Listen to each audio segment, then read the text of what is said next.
மக்களுடைய நலத்திட்டங்கள் அல்லது மக்களுக்கான என்னென்ன செய்யணுமோ தொடர்ந்து வந்து இதை வந்து செய்யணும் அப்படிங்கிற அடிப்படையில் இந்த மசோதாக்கள் கொண்டு வரும் பொழுது அதற்கு தொடர்ந்து முட்டுக்கட்டை போடுற ஒருவராக தான் இருக்கிறார். இது எப்படி இருக்குன்னா, மாண்புமிகு உச்சநீதிமன்ற நீதியரசர் பிஆர் ஹவாய் அவர்கள் மீது ஒரு சனாதனி வந்து ஷூ எடுத்து எரியறதுக்கு முயற்சி பண்ணுறாரு அப்படின்னா அந்த மாண்பை சீர்குலைக்கிறது. அரசியலமைப்பு சட்டத்தின் அடிப்படையில் உச்சநீதிமன்றம் தான் வந்து ஒரு சுப்ரீம், அதுதான் பாதுகாக்கக்கூடியது. அந்த இடத்துல எப்படி வந்து நீங்கள் வந்து ஷூ எடுத்து ஒரு சனாதனி வந்து எரிஞ்சிட்டு கடவுள் சொன்னார் நான் செஞ்சேன் அப்படின்னு சொல்லி எப்படி வந்து அரசியலமைப்பு சட்டத்துக்கு எதிராக அவர் வந்து எப்படி செயல்பட்டாரோ அப்படி செயல்பட்டு கொண்டு இருக்கிறார் ஆர்.என். ரவி அவர்கள்.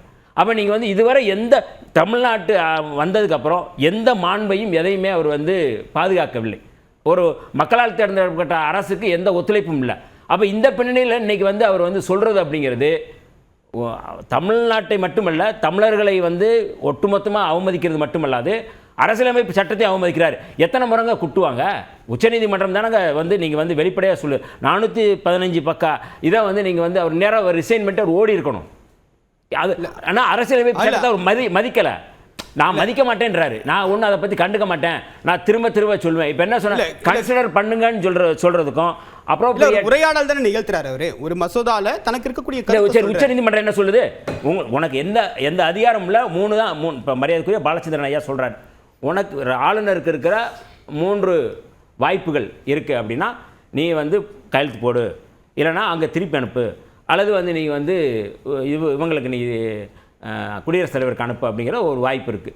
இதில் வந்து நீ வந்து இதை திருத்து இதை பண்ணு அப்படின்னு சொல்கிறதுக்கு என்ன இருக்குது? தமிழ்நாடு அரசு மக்களால் தேர்ந்தெடுக்கப்பட்ட அரசு அறிக்கை நீ கொடுத்து இப்போ சமூக நீதி, கலைஞர், அம்பேத்கர் அப்படிங்கிற வார்த்தையை சொல்லும்போது அதை வந்து நீங்கள் வந்து திட்டமிட்டு அதை வந்து அவாய்ட் பண்ணுறீங்க. ஆனால் நீங்கள் வந்து எப்படி அப்ரோப்ரியேட் அப்படின்னு சொல்லி நீங்கள் வந்து பொருத்தமாக வந்து நீங்கள் போடுங்க அப்படின்னு நீங்கள் எப்படி அதை சொல்ல முடியும்? அப்போ இன்றைக்கி மாண்புமிகு முதல்வர் அவர்கள் மக்களுடைய உணர்வை வந்து வெளிப்படையாக வந்து பிரதிபலிக்கிற வகையில் தான் இந்த தீர்மானத்தை முன் வச்சிருக்கிறாங்க. எல்லோரும் ஏற்றுக்கொண்டு தான் அந்த தீர்மானம் வந்து நிறைவேற்றப்பட்டிருக்கு. இதில் என்ன நம்ம என்ன சொல்கிறோம்னா, திட்டமிட்டு எப்படி இது தண்ணீருக்கும் மீனுக்கும் சம்மந்தம் இல்லை அப்படின்னு சொல்கிறது போல் பாஜகவுக்கும் ஆளுநருக்கு சம்மந்தம் இல்லைங்கிறது போல் ஆளுநர் தான் வந்து பாஜகவுடைய ஒரு ஊது உழலாம். இன்னைக்கு தமிழ்நாட்டில் வந்து இருக்கிற அரசியல் ரீதியான கடுமையான விமர்சனத்தை இது என்ன தண்ணீர் அப்போ வேணும் பாம்புக்கும் விஷத்துக்கும் எப்படி பொருத்தம் இல்லையோ அது போல ஆளுநர் இருக்கிறார். நான் மைல்டாக சொல்லட்டுங்களா? எப்படி சொல்லணும்னு சொல்லுங்களேன். தண்ணீருக்கும் மீனுக்கும் எப்படி தொடர்பு இல்லையோ அப்படி தான் ஆளுநருக்கு அப்படின்னு சொல்கிறது அது கடுமையான வார்த்தைனா